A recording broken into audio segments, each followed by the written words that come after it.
I have to be, because I have a very long history of being morbidly obese. I just should just say MO because I talk about it all the time. But 32 years is the majority of my, not majority, but it's a great deal of my life. I'm 58.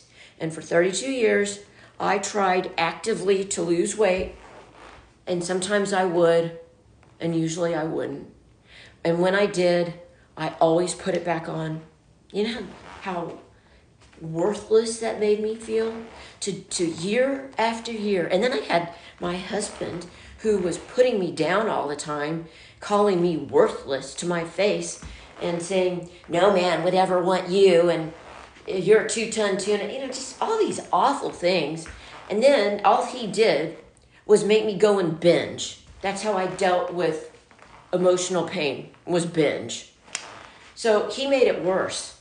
And, well, thank you. He made it worse. If you have a partner who is obese or overweight, yes, he was my ex-husband. If you have a partner who's who's obese or overweight, don't put them down. That's the worst thing that you can do. They will probably go and eat because of you doing that. You need to be supportive.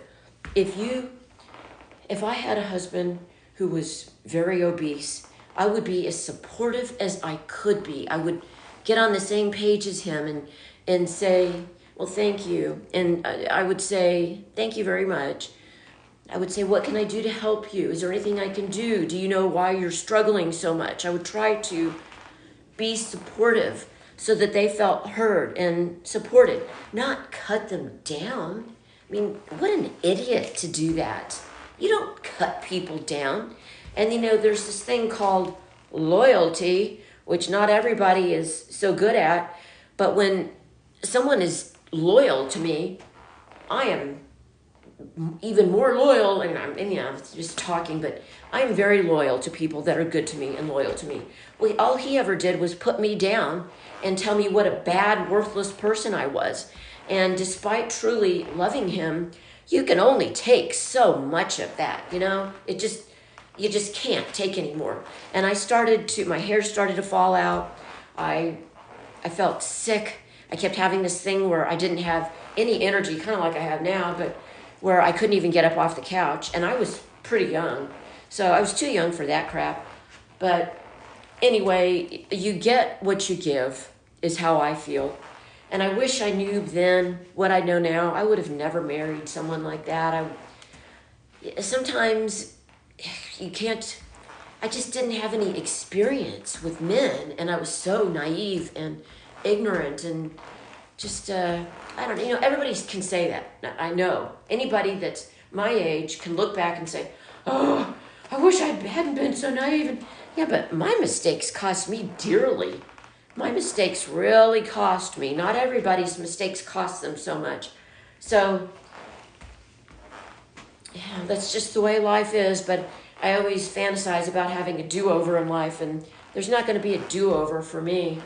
So I try so hard to help people that want to lose weight, and even I have a lot of knowledge about many things in life, and when it comes to divorce, life experiences, weight loss, of course, that's like my specialty.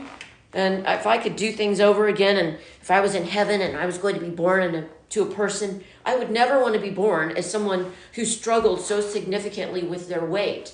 But my whole life, not my whole life, I don't want to exaggerate, but the majority of my life, from a very young age, I've had to choose whether or not I wanted my mind to feel good or my body to feel good. And when I say mind to feel good, I realized that I suffered from depression the majority of my life, and I did things to myself that are very similar to cutting because I was so depressed, and I didn't know it. I didn't know that that wasn't normal. I didn't know that I'm not going to say what I did, but I just recently stopped doing it, actually. But I definitely have a chemical imbalance. I don't have enough serotonin or, what's the other one? Dopamine. And I use food to make myself feel better. And boy, do carbohydrates and sugar and chocolate ever make me feel better. Oh my gosh. As soon as I have chocolate, my brain feels like it's calm. I don't know how else to say it. It's like I have this gnawing sensation, and then I eat chocolate, and then it's like everything's okay. I don't know how else to say it. But I don't drink. Really? I don't drink. I don't smoke. I never have smoked. I've never cared about alcohol. All I ever cared about were things that tasted good. I have to laugh because it's so pathetic. Like if I went to a restaurant, and I remember when I was younger, and I thought it was so great to get a strawberry daiquiri because it was sweet. That's why I liked it. I didn't really like alcohol. And I'm a real control freak, and I didn't like the feeling of being out of control that drinking does. I don't like that because then I say and do even stupider things than I already say and do. And yeah, I'm being hard on myself, but I really do say stupid. I'm too open and too unfiltered. But the people that know me, that I'm friends with, like me because I am so honest and so real. And yeah, sometimes my friends, people get mad at me because I say things that hurt their feelings. I don't mean to. I really don't. I'm getting better at not saying dumb things. For instance, I realized maybe 5 years ago, you don't tell somebody something if they can't change it. It's healthy. Yeah, but I don't even know who I'm sharing it to. That's the thing. But that's something that I've learned. And sometimes I've wondered if I was autistic because I don't have I've never been outgoing. I've always been so shy I could hardly talk to people, and the way I think is very different from other people, I finally realized. And but I did learn finally that you don't say things to people if they can't change that feature, whatever it is that you're, acknowledging in them. You don't. And I don't know why that was such an epiphany, for me to not know that. It just wasn't. I don't know. I get so mad at myself, but I'm an only child. Both of my parents are scientists. They were both very introverted, and they didn't teach me any social skills whatsoever. None.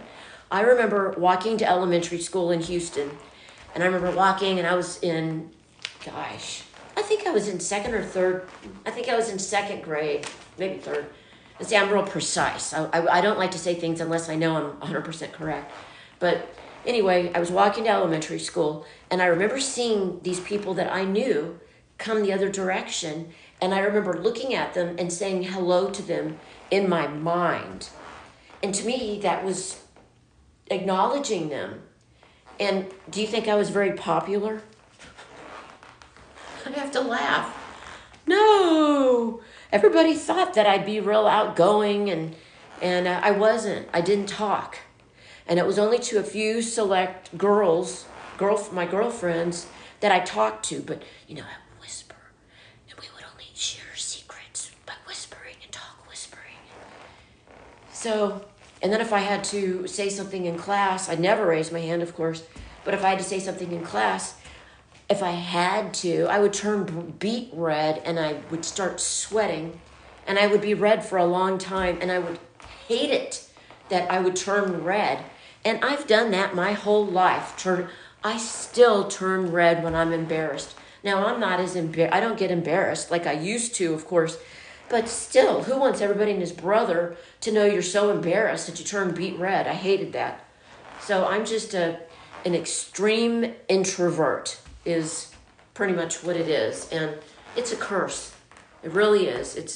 It's not fun being introverted.